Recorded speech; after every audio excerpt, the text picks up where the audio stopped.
whenever you enter in a new market, we have to know the local regulations, how they govern this kind of machines or equipments. So we have to spend time to communicate, to solve the problem, to even change the configuration of the robots so that it fit for the local requirements.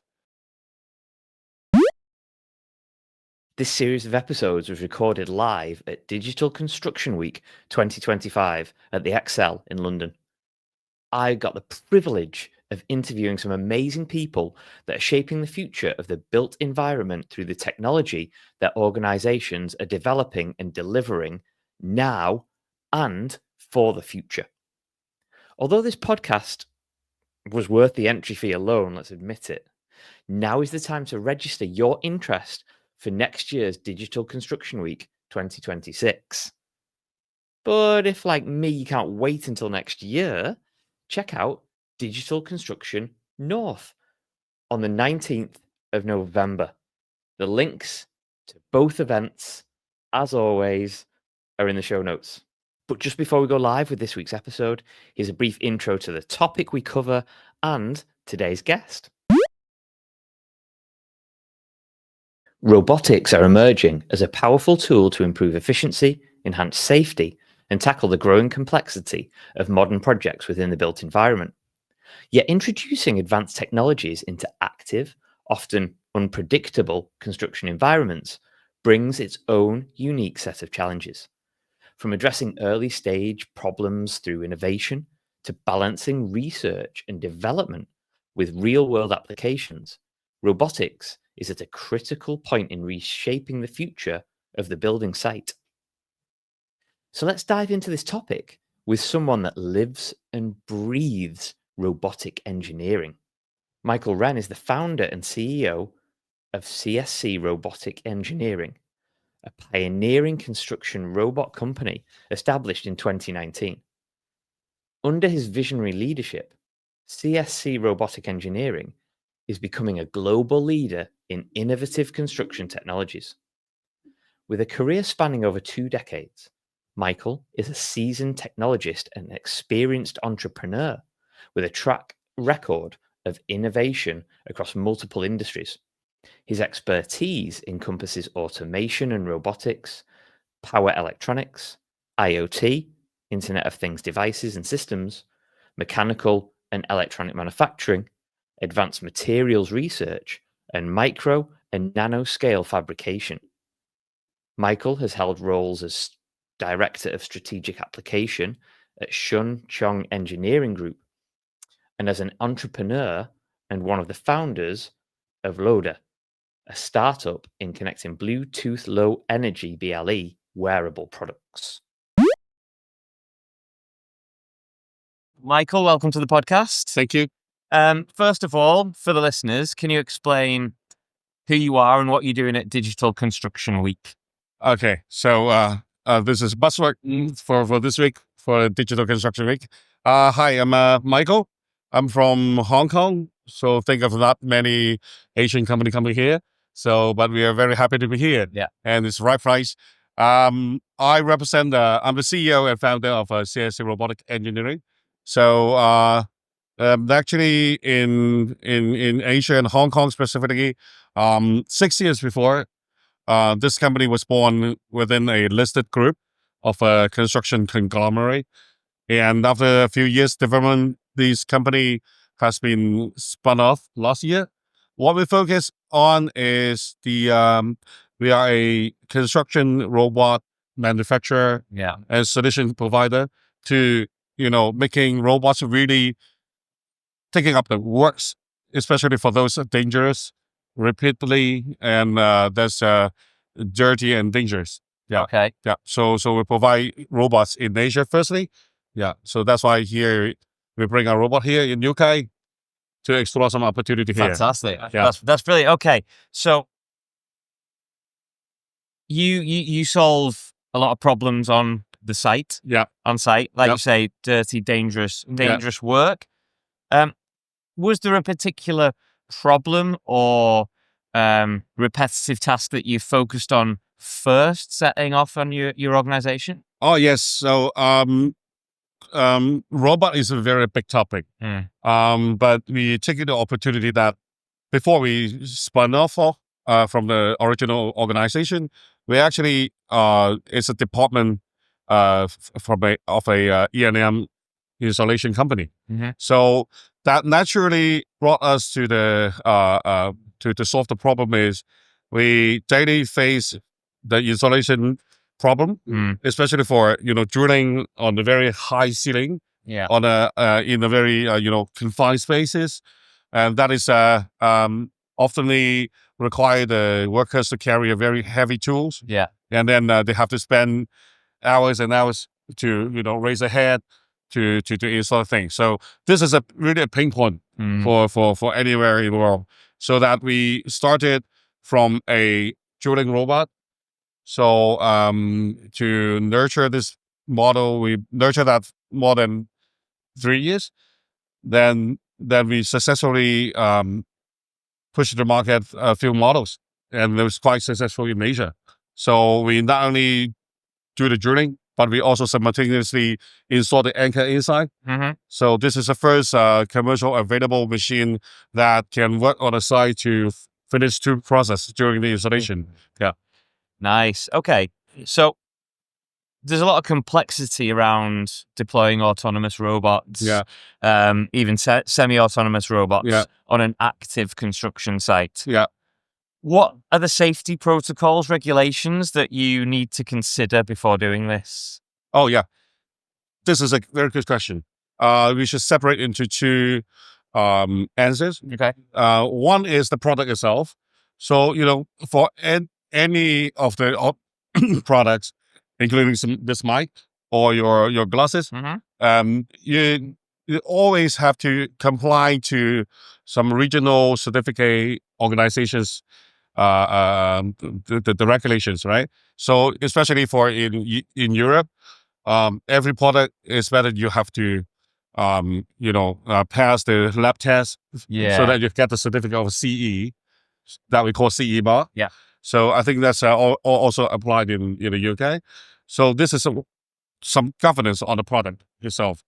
The other thing is for each different region, they definitely have some, labor department or the government agencies that taking care of the site safety.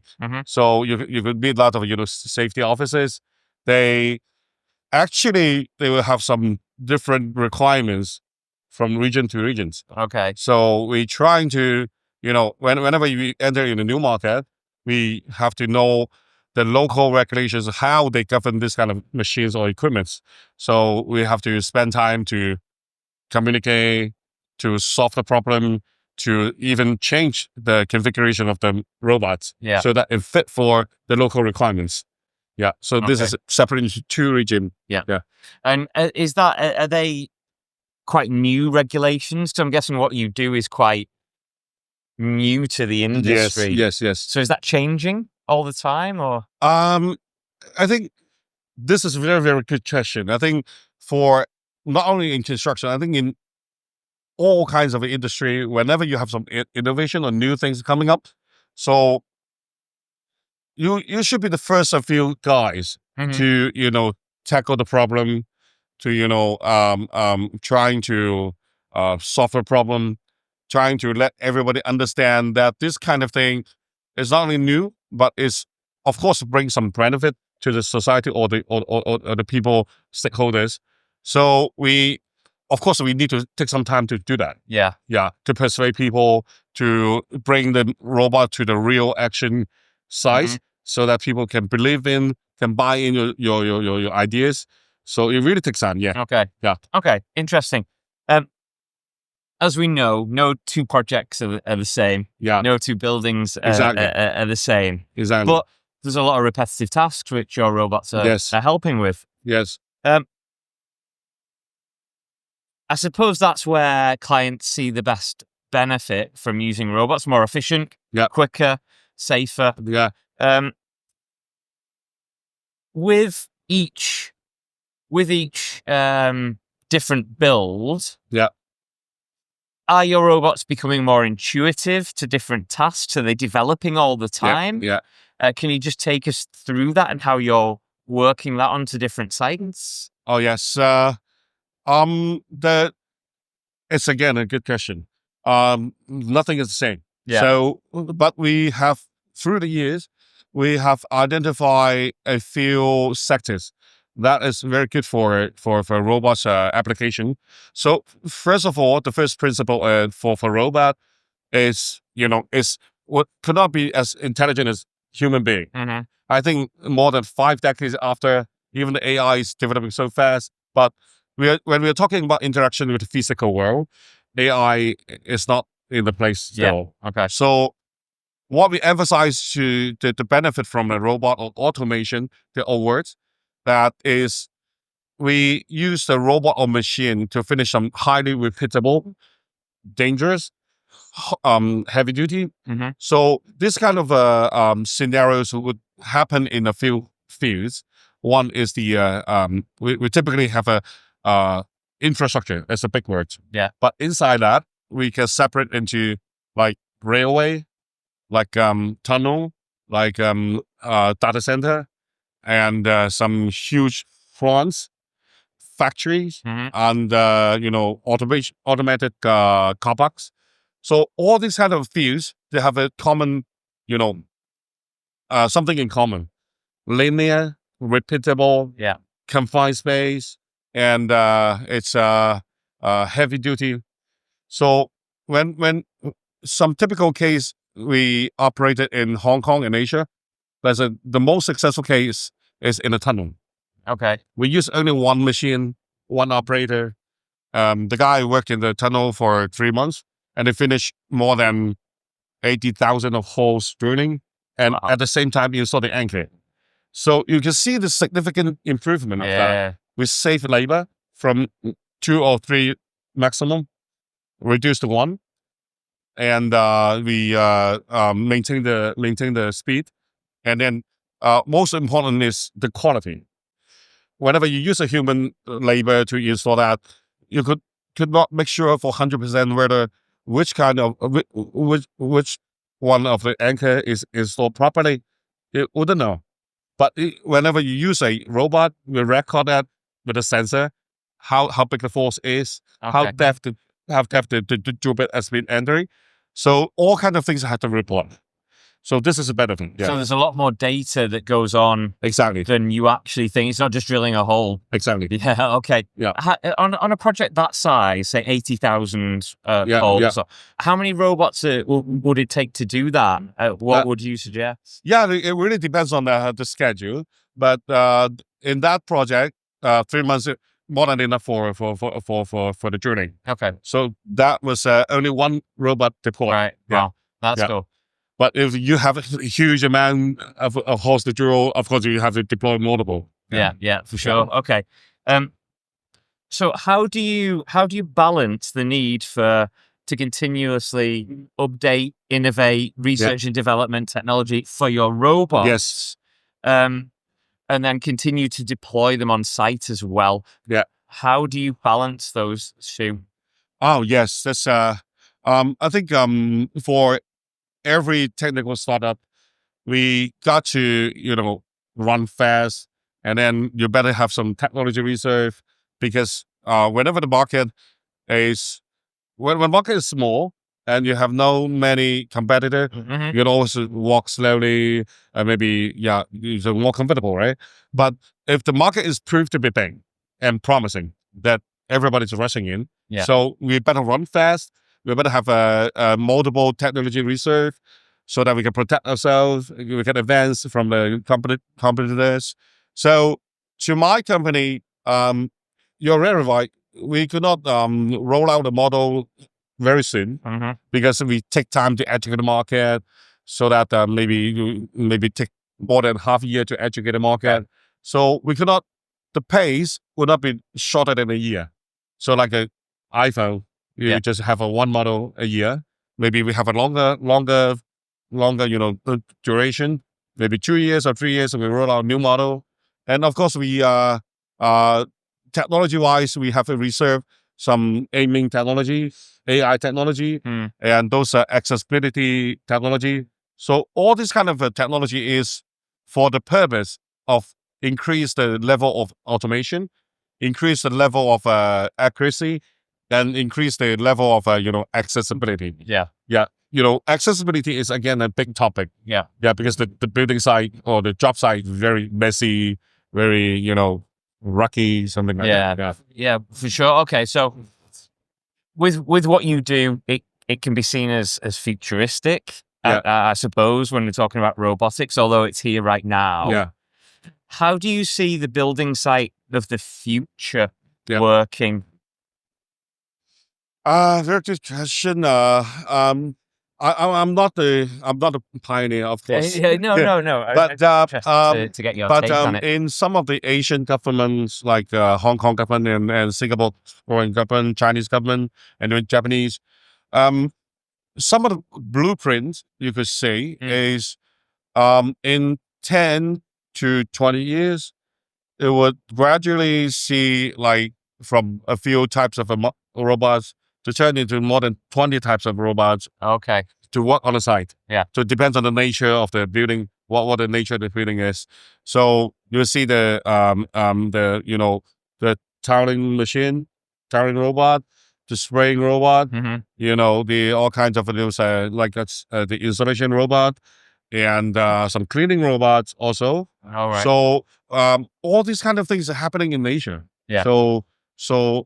So that's why we have been exploring all those kind of opportunity. But to us, we are very focusing on just adopting those traditional power tools to by just a manual process to change it into AI and robotic process. Okay. So why we do so is because we know lots of those youngsters, they were not willing to take up those tedious, dirty, and noisy, sometimes harmful process to being a entrance as an apprentice. Yeah. So that's why we want to adopt those tools onto the robot and let the robot to take up those heavy works. Okay. And in the return, the young guys, they're happy to join. They just pick up a pad there and like they're playing game at home. So they're more willing to join the industry. So this is something world's changing, society changing.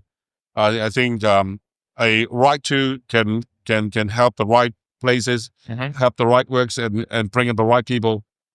Yeah. Yeah. Okay. And changing the whole value chain in the construction. Yeah, I think you're right. It's learning alongside robotics and AI, and that will draw people into the industry. Yeah. I think you are right. Yeah. Okay. So final question then for me today. Yeah. I'm asking everybody this. This is the 10th year of Digital Construction Week. Yeah. Where do you think we'll be in 10 years' time? So you mean a decade after? Yeah. Well, some big topics. Of course, AI. Yeah. All kinds of these. I think lots of software company here. I think those workflows, those optimization, those some project alerts, something like that. That would be most likely replaced by AI in the future, and the compliance, of course. So you will see a hugely automation on the software world. Okay. And of course, today we are the only real works robot on this conference. Yeah. But after 10 years, I believe we will becoming another Internet or another Bauma, but that is intelligent robot to a new kinds of conference. Yeah. Okay. You'll see that. Yeah. Michael, thank you so much for joining me today. Absolute pleasure. Thank you. Thank you for the invitation. Yeah.